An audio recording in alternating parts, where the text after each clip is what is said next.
เกิดเรื่องคนหัวลุก FC แฟนคลับในขณะที่วงเสียงวิหกทำการแสดงอยู่บุยูเครื่องดนตรีคัดข้องแบบบ่ฮู้สาเหตุไปเฮ็ดจังไดเครื่องดนตรีก็บ่คืนมาจนได้ให้ผู้เฒ่าผู้แก่อยู่ในบ้านมากราบขอขมาศาลบักใหญ่ๆอยู่ในลานวัดเป็นศาลสีแดงบ่ฮู้ว่าเป็นศาลปู่ตาหรือว่าศาลอีหยังกันแท้ท่านผู้ชมเรื่องเล่าเรานี่กลายเป็นกระแสฮือฮานับตั้งแต่คืนนี้จนมาฮอดปัจจุบันกลายเป็นไวรัลทันที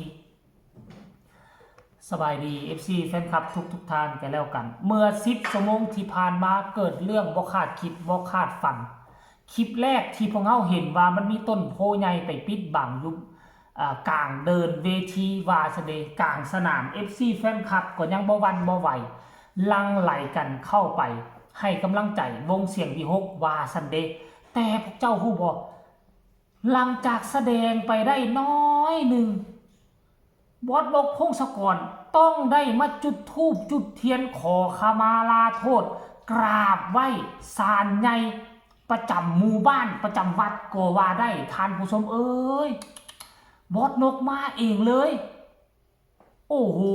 คนหัวลุก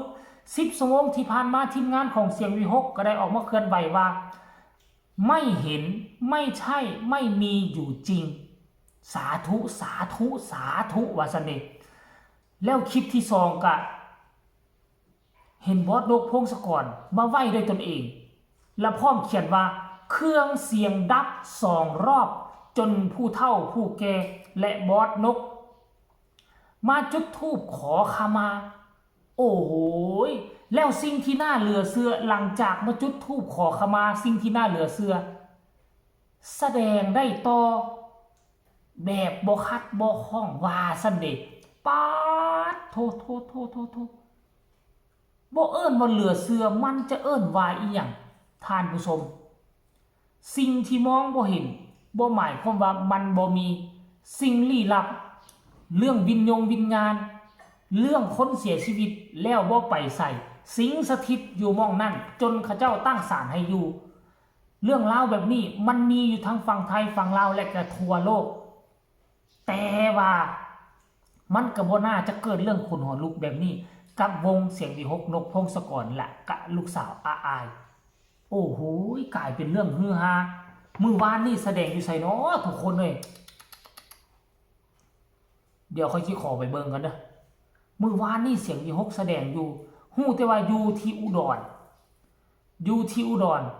เป็นแขวงบ้านเกิดของวงเสียงวิหกเนาะเป็นแขวงบ้านเกิดวงเสียงวิหกของนกพงศกรมื้อวานนี่วันที่19แสดงอยู่ที่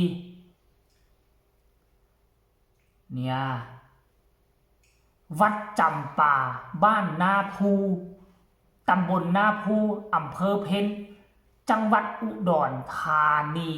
โอ้โหค่อยก็ว่าแล้วเห็นเวทีไปตั้งอยู่ลานวัดมีต้นโพใหญ่มาปิดบังค่อยก็รู้สึกคนหัวลุกอยู่แล้วก็บ่คิดบ่ฝันว่ามันจะมีมนต์ขลังขนาดนี้ทุกคนบ่คิดบ่ฝันว่ามันจะมีมนต์ขลังเนี่ยสถานที่ใดที่มันมีสิ่งลี้ลับ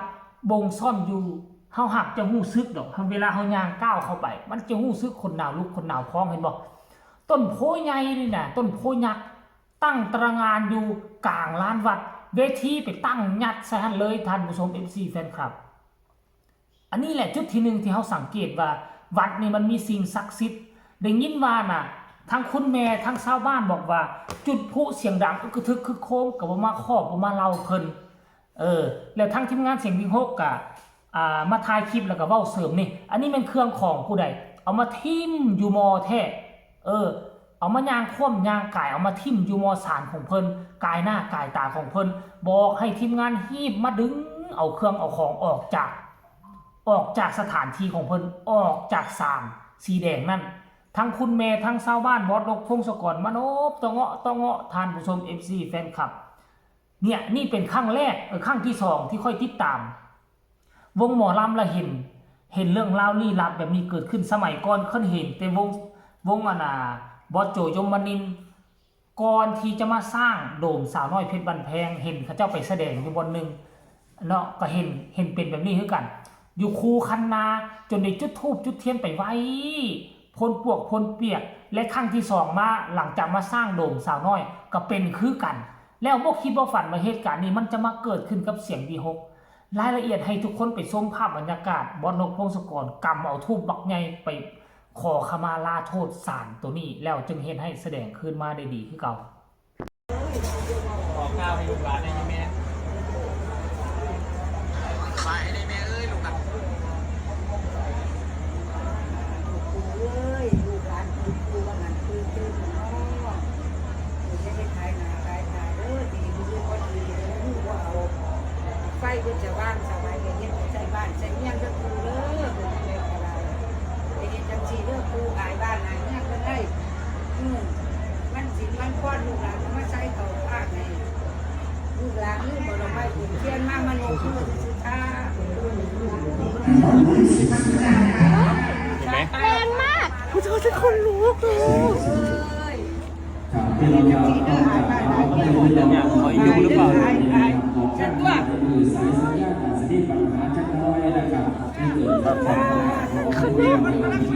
เบาแล้วนะแล้วบอกแล้วข้าวมือเบานะแล้วก็เป็นแนวเฮ็ดลินนะเอาคอยกระนบตัวคอยว่ามีดอกไม้เจ้ามันเป็นตัวมันก็มีมือบ้านมือว่าเอาขายบ้านไหนเนี่ยเพิ่นยังเห็นจังซี่ของใจดีของใจดี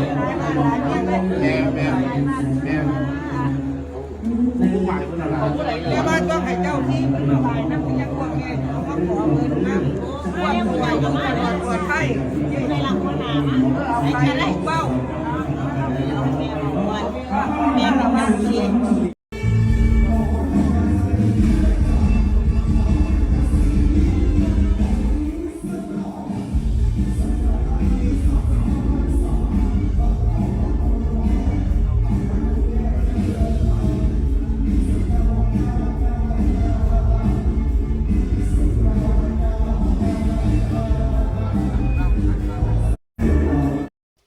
เห็นบอกทุกคนคือกำหนังคายอ้อบอสโจยมนินทร์เว้าเลย สิ่งที่มองบ่เห็นบ่หมายความว่าเพิ่นบ่มีสิ่งลี้ลับ